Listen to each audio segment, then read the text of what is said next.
unwind with me from a long day and fall into deep slumber, into night's sleep story about a guard on horseback patrolling around a peaceful lake. Our protagonist is a special type of warrior, a guardian of the dragon's tear, who is sworn to protect a magical artifact. Let us begin. The guardian of the dragon's tear signaled her horse to stop. The shallow waves in the lake made the soft orange sunset glisten here and there. Nothing had happened yet on this cool spring evening that would have been out of the ordinary for the regular patrol.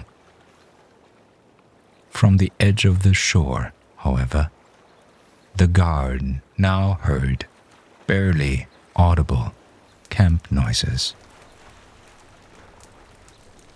"It is probably a traveler's campfire," she said softly, approaching the bushes. It was her job to keep the hilly lands around Lake Franmouth safe. They bordered directly on the monumental Redford Castle, where the priceless dragon's tear was kept, and it was forbidden for ordinary passers-by to encroach the grounds without permission. A hand on her sheath, she dismounted from her horse. She approached the sound, hearing a fire crackled nearby, and the scent of cooked meat reached her nose. "Stay here, Voss," she growled to her chestnut horse. Her voice was as quiet as the wind rustling the leaves.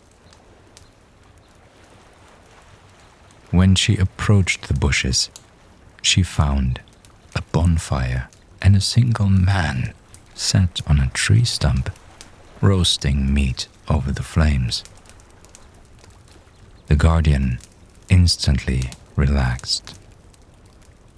On the man's travel coat, she recognized the stitching of an airborne raven, the symbol of peaceful diplomats who carry messages from faraway lands. No signs of any hostile creatures or intruders.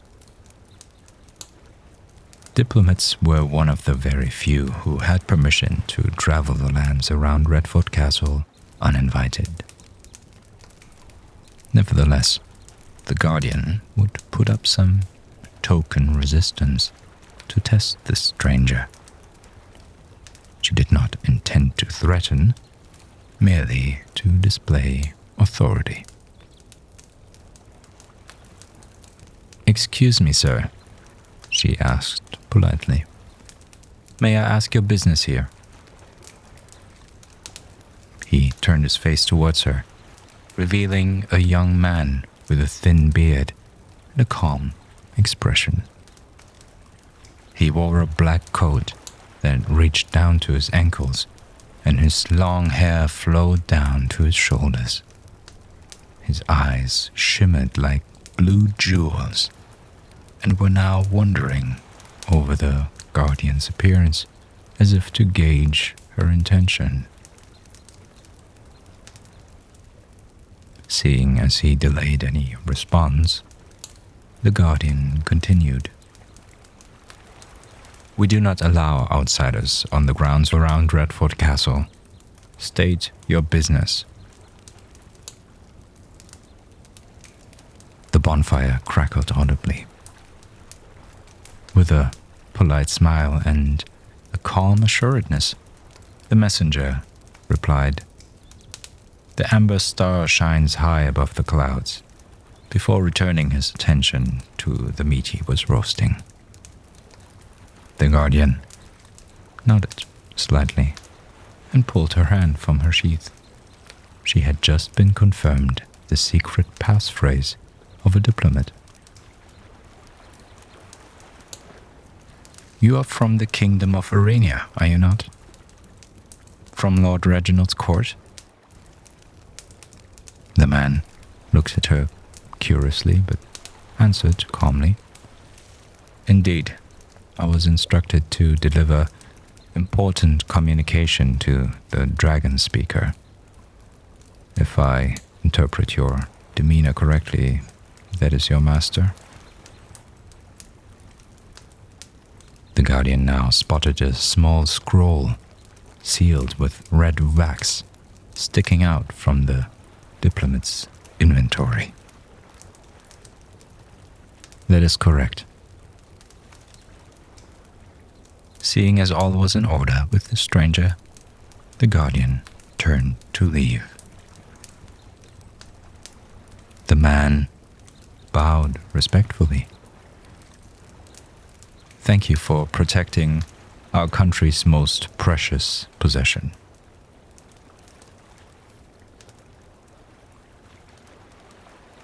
It is my honor to devote my life to the dragon's tear.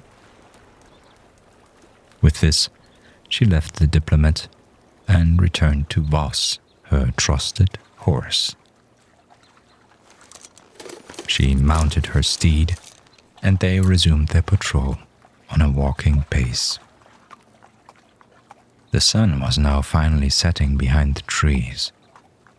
The sky glowed pink and gold, and the moon began to rise in the east.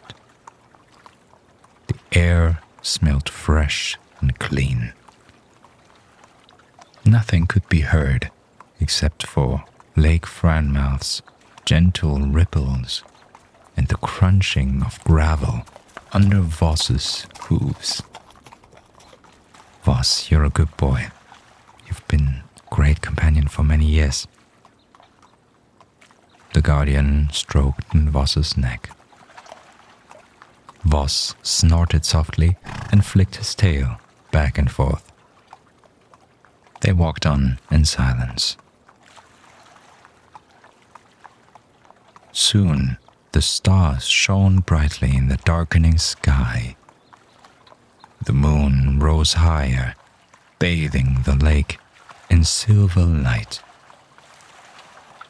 A torch in a nearby cottage flickered to life, casting its faint glow across the water.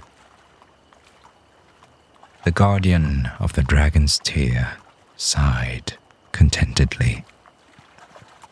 She was happy. For a guardian, it was an honor to protect justice, to protect the innocent, to protect the very symbol of hard-fought peace between the human race and dragons, the dragon's tear. For centuries, the dragon race had mercilessly oppressed humankind. Time and time again, humans had tried to rise up and fight back against the dragon's tyranny, only to be brutally defeated. This cycle repeated itself again and again throughout history. The dragon race held the upper hand in strength and wisdom, and they always triumphed. Until 10 years ago. After centuries of war, stories of an extraordinary warrior began to spread, where countless of formidable fighters had fallen to the dragon's might. This man seemed to elude death even against impossible odds. His accomplishments, as well as his name, became legendary and acted as a beacon of hope for humanity. The culmination of this man's legend was reached when he slew the mighty dragon ruler, the Golden Dragon, in a battle that lasted for hours. His name was Victor, the Flame-Touched, liberator from the dragon's tyranny, savior of humanity. The tide of the War of 3 Centuries began to turn against the dragon race. After many more months of fierce battles with hurtful losses on both sides, humans and dragons eventually decided to come together and agree to a truce. From there, the terrible crimes committed by dragons against humans were slowly processed and discussed publicly. After about 3 years after the war, a collective guilt fell upon the dragon race, expressed in the form of the dragon's tear, a symbol of sorrow and regret. The dragon's tear was crafted into a large gemstone. The jewel was placed in a shrine built deep within Redford Castle. Since then, every year the dragon ruler had visited the shrine, and in a public gesture of remorse, silently bowed deeply in front of the dragon's tear and reflected on the atrocities committed by their ancestors. Should the dragon's tear ever be lost or stolen, it would equal the symbolic loss of the dragon's race's acknowledgement of their guilt. The immorality of the strong oppressing the weak was the only sword humankind would forever be able to wield against the dragons, and as such, the dragon's tear had to be protected at all costs.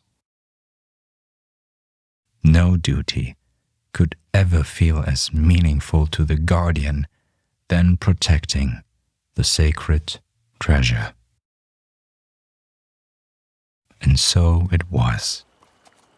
Every night, the guardian of the dragon's tear rode her horse along the shores of Lake Franmouth and vigilantly patrolled the surrounding hills. The safety of the dragon's tear was thus partly entrusted to her care. On this particular night, the moon hung low in the sky. The wind was chilly, and the lake waters were still. In the distance, a strange fog rose from the surface of the water. As the fog moved towards the shore, it became clearer and more distinct.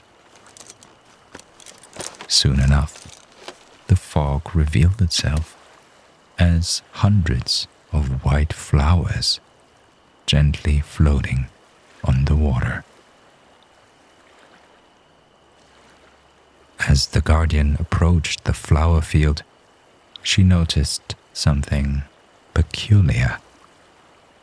The flowers appeared to be moving. The petals opened and closed, fluttering in the breeze. Curious, she dismounted from her horse and approached the flowers. She leaned forward to touch one of the flowers, which was no taller than her waist. The petals felt silky smooth and velvety to the touch. Then she realized what was happening. the flowers were breathing. Each individual petal was opening and closing in perfect synchronization, rhythmically inhaling and exhaling. "What beautiful flowers," said the guardian, awestruck. "I've never seen flowers breathe before." As she spoke, the flowers suddenly stopped their rhythmic breathing and stood motionless, waiting. Then, all at once, they simultaneously released a sweet fragrance. It was a delicate and pleasant smell, almost like honey. Oh, how lovely! The guardian was enchanted by the beauty of the flowers. She bent down, smiled tenderly, and touched them again, smelling the perfume. "Those are gorgeous," she whispered. "How miraculous that they're blooming at night." The guardian stepped back and admired the scene. The moon was high in the sky, and the lake was lit by the full moon's reflection. The flowers sparkled like diamonds in the moonlight. The guardian gazed at the lake, and her gaze shifted to the grassy hills beyond. Beyond those hills span a vast stretch of woodland. It was a forest of tall trees, their branches intertwined. The guardian imagined the sound of birds chirping and the rustling of leaves in the wind.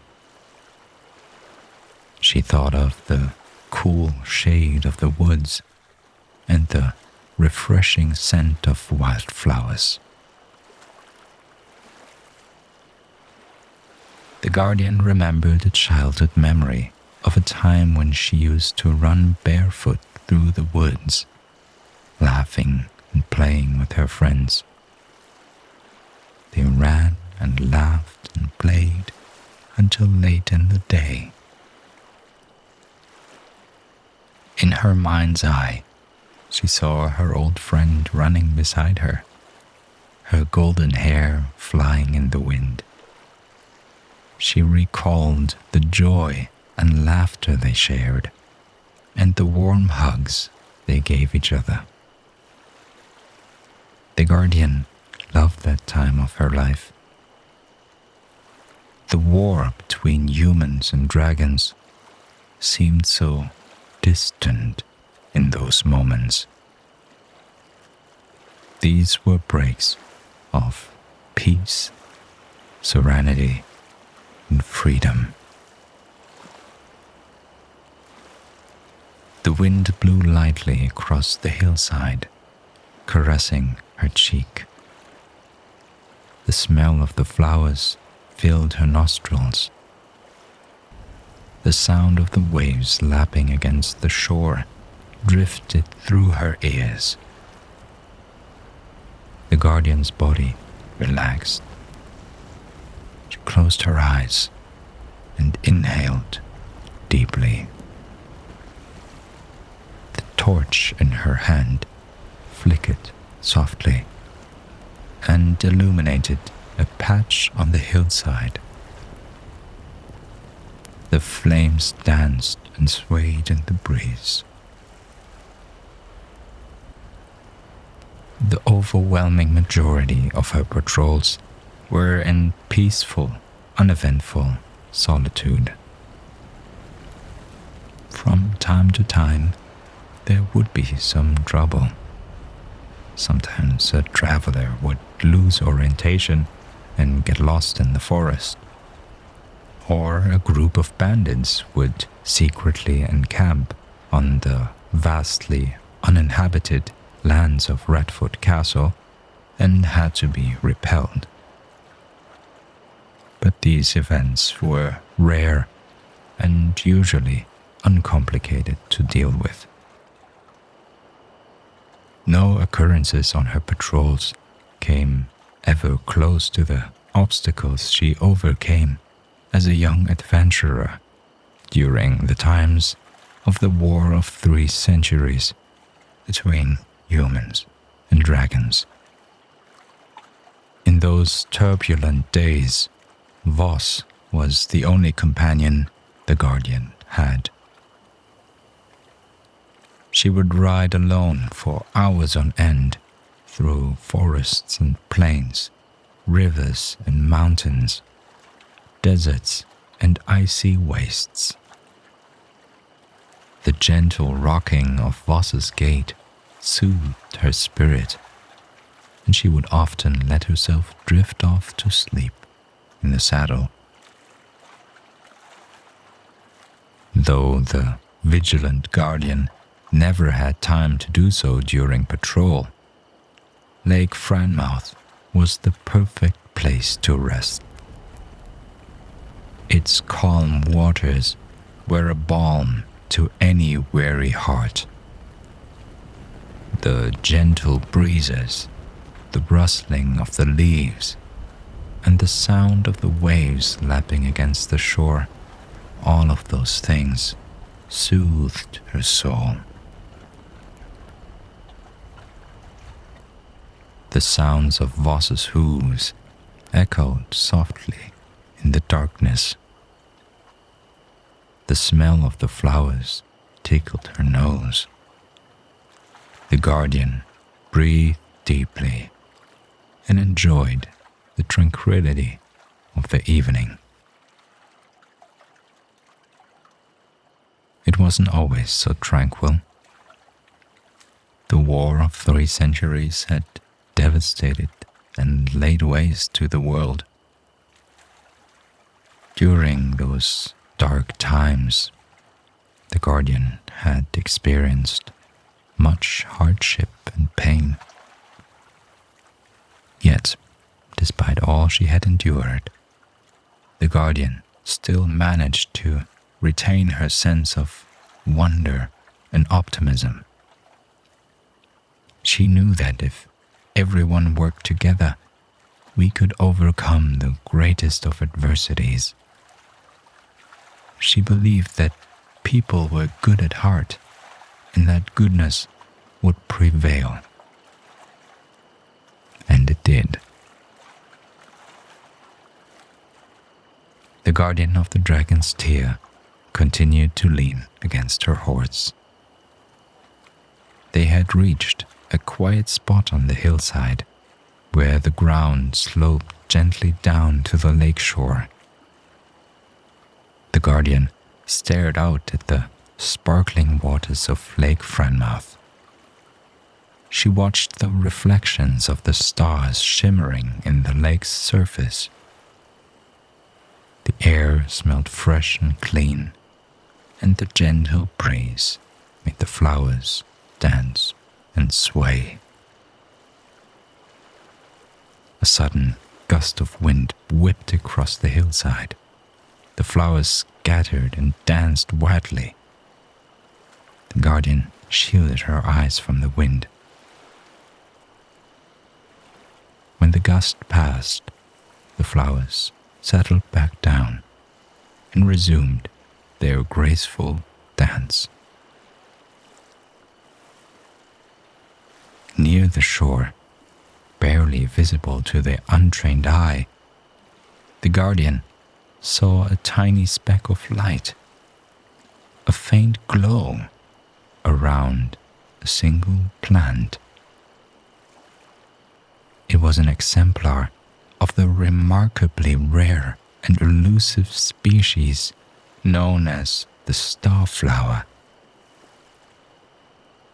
Starflowers were a rare type of flower that bloomed only once a year on the longest night of the year. Their blooms resembled little stars, with 5 petals arranged in a pentagon shape. Each petal was a different color: red, blue, yellow, green, and purple. They also emitted a soft light. The starflower was a very precious species, and not many grew in the wild. You could only find them near water where they thrived. It was a highly sought-after plant, especially by herbalists. Legend has it that only those who have pure hearts and souls, who live their lives with honor and virtue, are deserving to see the starflower blooming. The guardian's heart leaped. The flower glowed brightly, and she knew that she was worthy. She turned to face the lake. She looked up at the stars shining in the night sky. "Thank you," she whispered. She knelt down on the grassy ground, bowing her head in prayer. "Please give me the strength to carry out my duty." Her words echoed softly in the silence. It was this moment that she noticed a mysterious, subtle humming sound emanating from the starflower. Should she collect the flower, or should she leave it? Her hand stroked the starflower, caressed its stem, and gently brushed the petals. The humming sound increased in intensity. After long moments of contemplation, she pulled her hand away and rose to her feet. Voss whinnied softly, as if he sensed the guardian's inner conflict. "Nature has seen enough destruction these past years," she said to him. "We don't need to add to it." She mounted her chestnut and turned him around. His warmth felt comforting. She patted his neck affectionately. "Let us continue, Voss." With a click of her tongue, Voss started to walk, keeping a steady pace. They were now headed towards the village of Redbridge.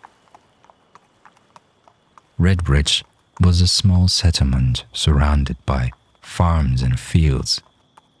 The villagers were mostly farmers and craftsmen, and they lived modest lives, rarely encountering adventure. The village was located right next to a forest, which provided the townsfolk with wood, lumber, and furs.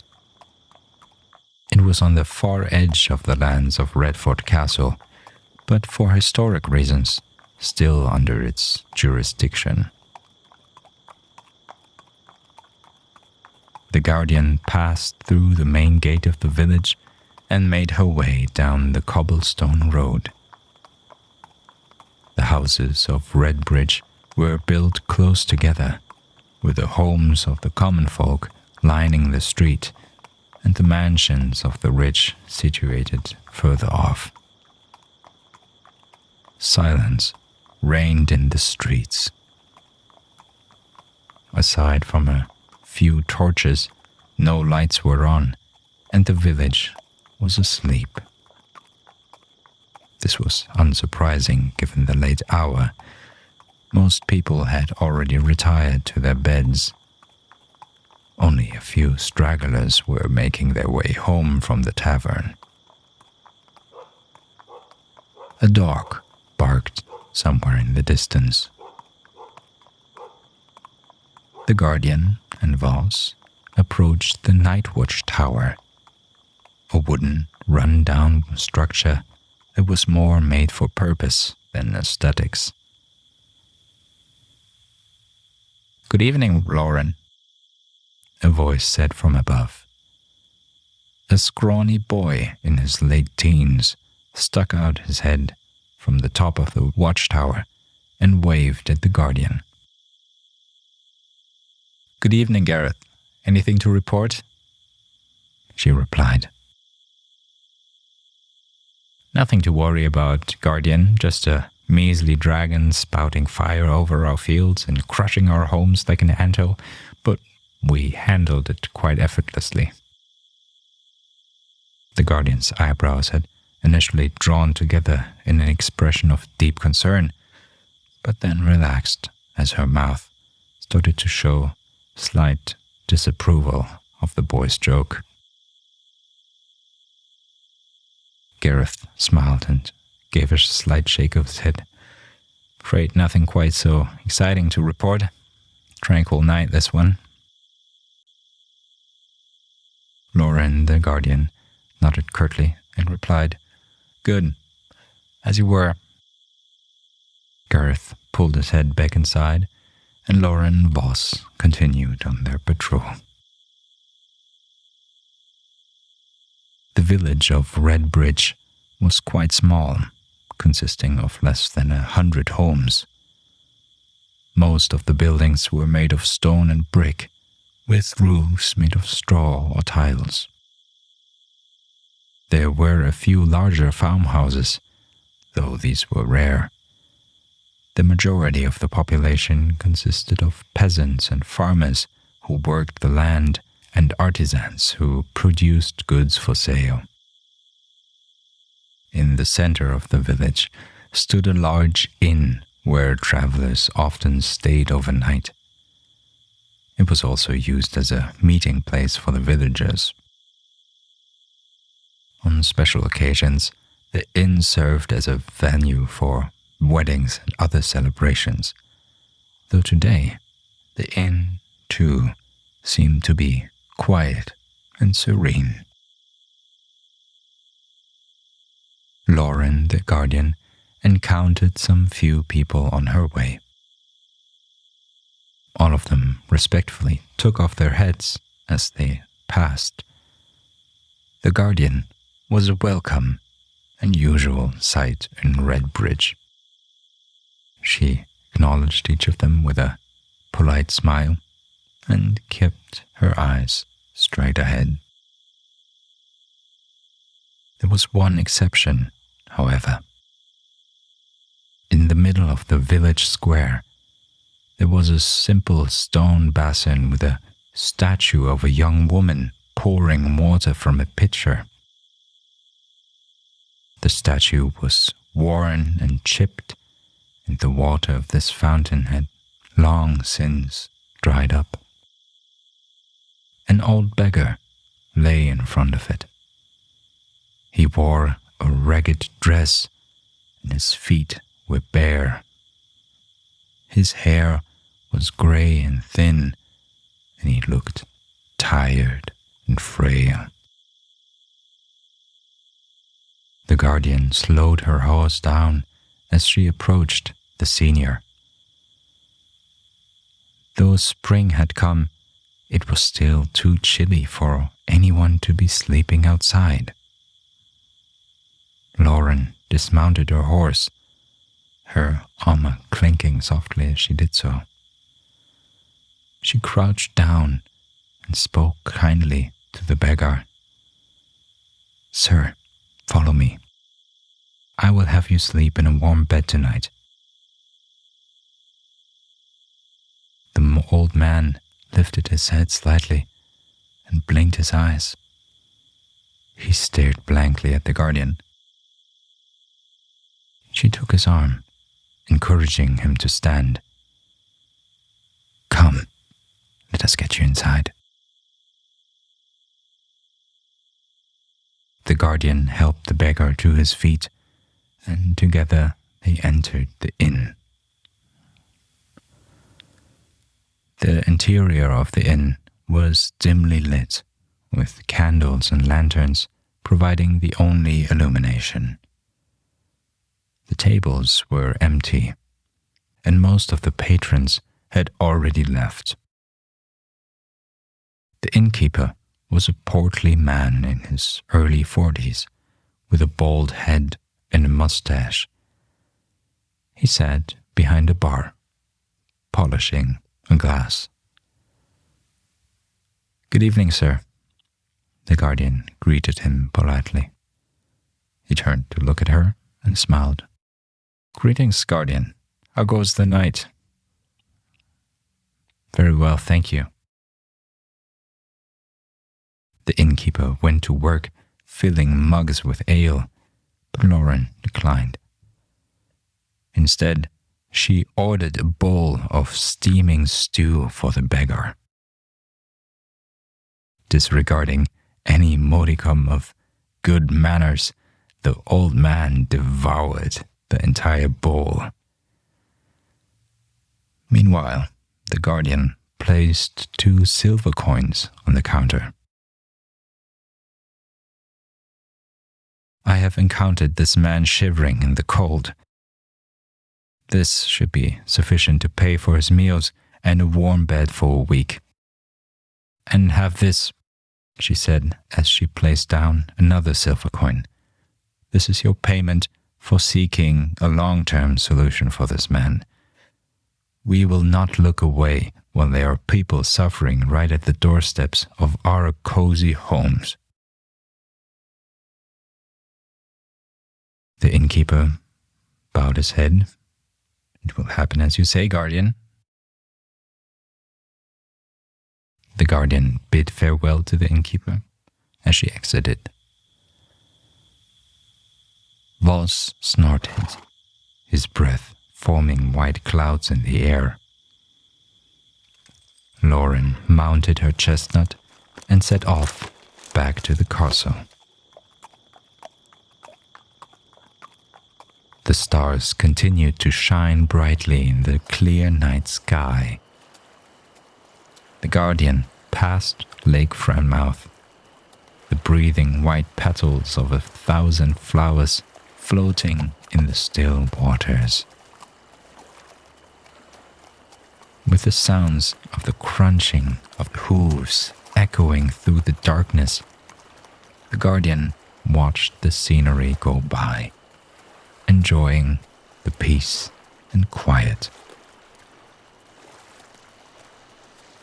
Curiously, the diplomat and his camp were now absent from where she had encountered them hours earlier. The message seemed to be urgent enough to warrant an interruption of his rest. As the guardian rode on, the towers of Redford Castle loomed over the horizon. The massive stone walls of the fortress could be seen clearly, even in the dark.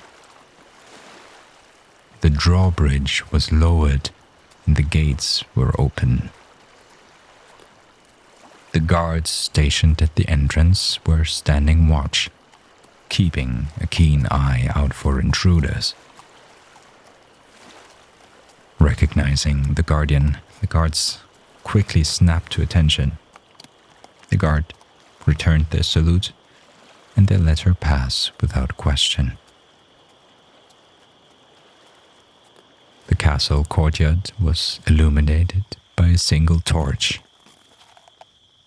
The guardian guided her horse into the yard and dismounted. The stable hands came running, eager to take care of the horse. The guardian removed her helmet and cloak and handed them to the servant. "Thank you. Please have Voss watered and fed." Lauren's first stop would be the guard's tower to announce the completion of her shift and find her replacement. After that, she would return to her quarters. The Guardian walked past the barracks and the stables, heading towards the guard's tower. Her boots clicked against the stones as she walked. The sounds echoed off the walls of the towering fortifications. The Guardian glanced up at the starry sky as she strode forward.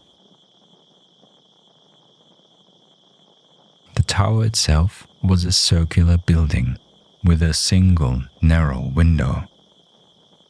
The roof was covered with slanted red tiles. The Guardian opened the heavy wooden door and stepped inside.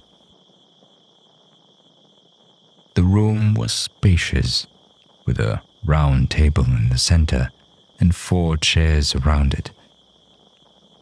2 soldiers sat at the table, playing cards. One was a tall, handsome man, dressed in uniform. The other was a shorter man with a bushy beard, wearing a leather jerkin. The soldier with the beard stood up and bowed. "Welcome back, Guardian Lauren." "Good evening, Captain Cyril. I regret interrupting your game by asking you to now tend to your pesky duties." Captain Cyril displayed a guilty smile. "No worries, my lady. I'm happy to serve. I'll make sure to make a better job of it tomorrow." "I know you will," the Guardian said. The captain bowed once again as Lauren left the edifice. She now headed to the main entrance. The Guardian walked up the large steps and through the grand doors. The expansive entry hall was dimly lit. The stone floor was polished to a glossy finish, and the walls were decorated with tapestries. The ceiling was painted with a starry night sky, complete with a crescent moon hanging in the center. A massive statue of Victor the Flame-Touched stood guard over the stairs. It portrayed him holding aloft a sword triumphantly and heroically. The statue was tall enough to reach the ceiling and carved out of solid marble. Flickers of light danced around the statue, casting shadows across its features.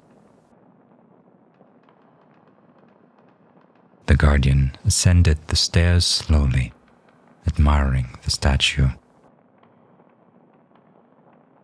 The stairs led up to a hallway that stretched the length of the castle. The walls were adorned with portraits of valiant knights and stern warriors, all of whom were victorious in the War of 3 Centuries. The portrait closest to the stairs depicted a knight clad in shining plate mail, the wooden caption beneath him reading, "Sir Roland, we will remember his bravery in the Battle of the Blackwood Forest." The Guardian walked past the portraits until she reached the end of the hallway. The room was circular and had a high vaulted ceiling. The walls were covered with tapestries depicting various scenes of battle and valor.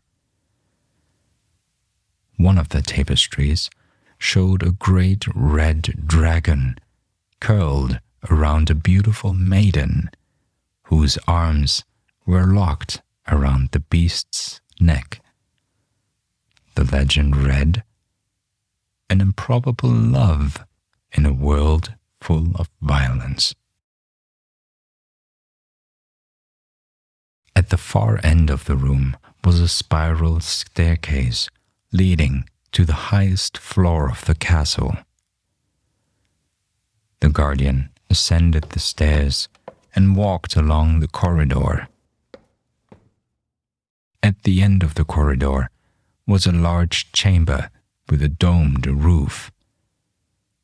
The dome was painted with a scene of the sun rising over a green hill. The painting was faded and peeling, but the image of the sun was still visible. On the opposite side of the room was a huge fireplace, with a roaring fire blazing in it. A large couch was positioned near the fire, inviting the guardian to sit. The guardian walked over to the fireplace and sat down. The flames crackled and popped, giving off a comforting warmth. On a small refectory table in front of her, a pile of books lay waiting to be read. The topmost volume was titled "Breaking the Barrier: Communication Between Humans and Dragons." The cover felt soft and smooth, with a picture of a dragon etched into it. The guardian picked up the book and flipped through the pages. She stopped at a page which was marked with a piece of paper. The first paragraph said, "Dragons are proud creatures and prefer to speak to us only when necessary. They also dislike being interrupted.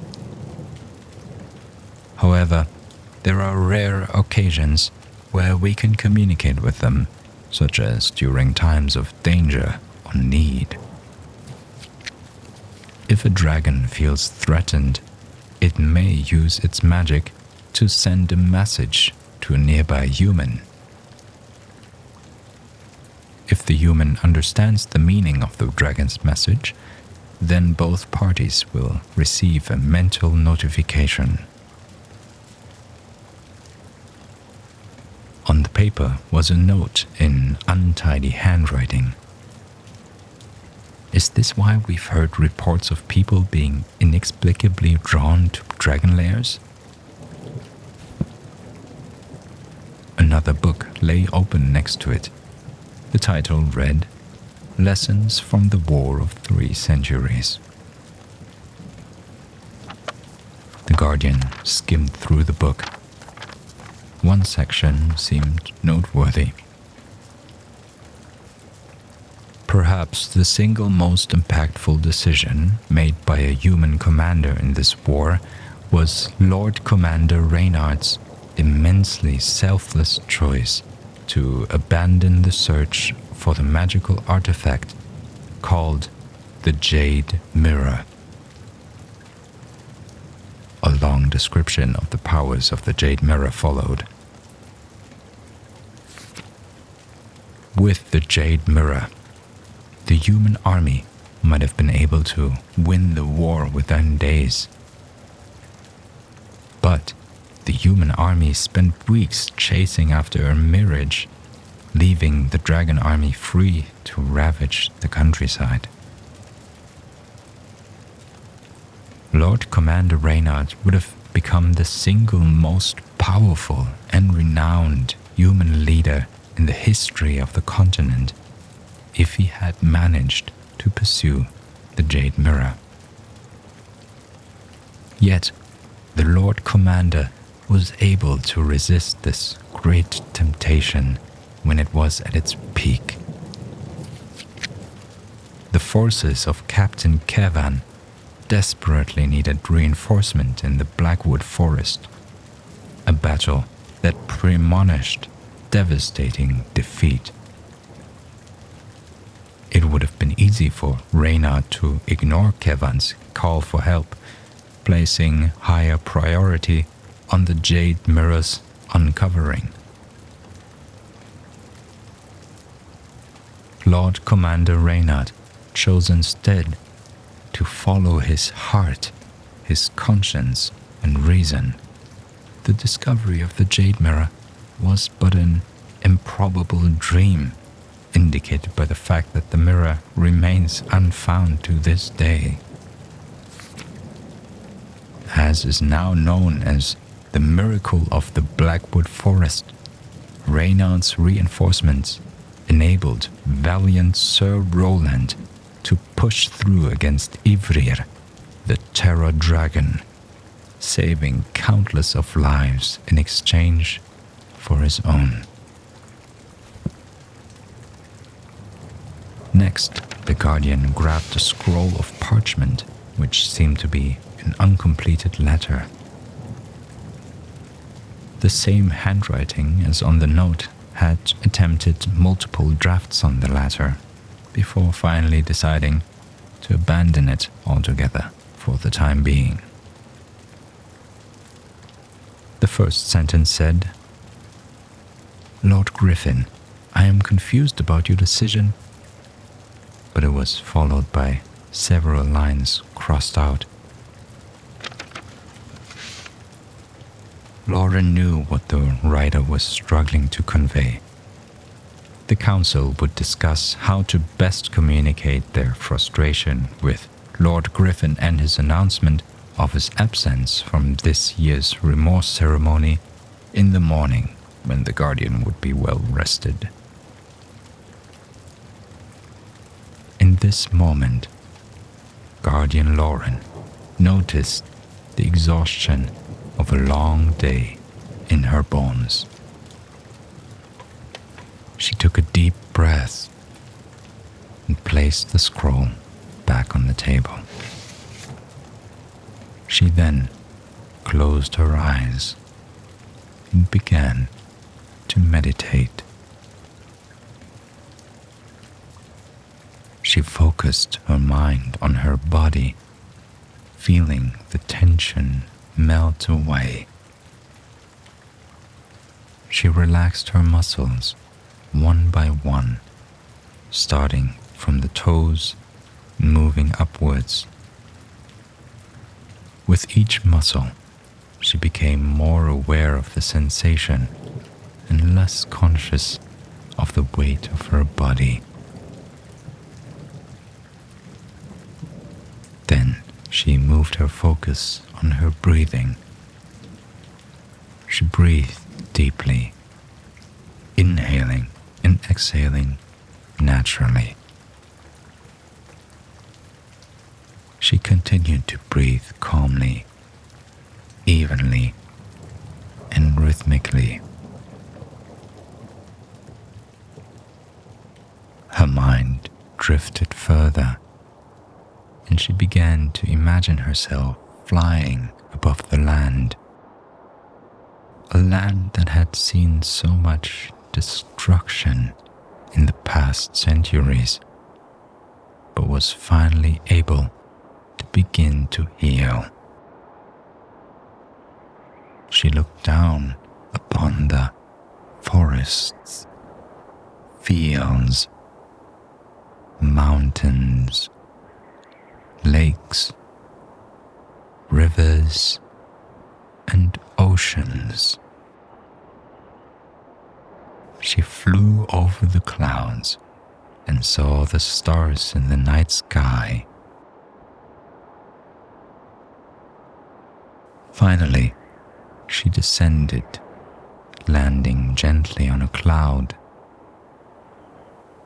The cloud was white, fluffy, and warm.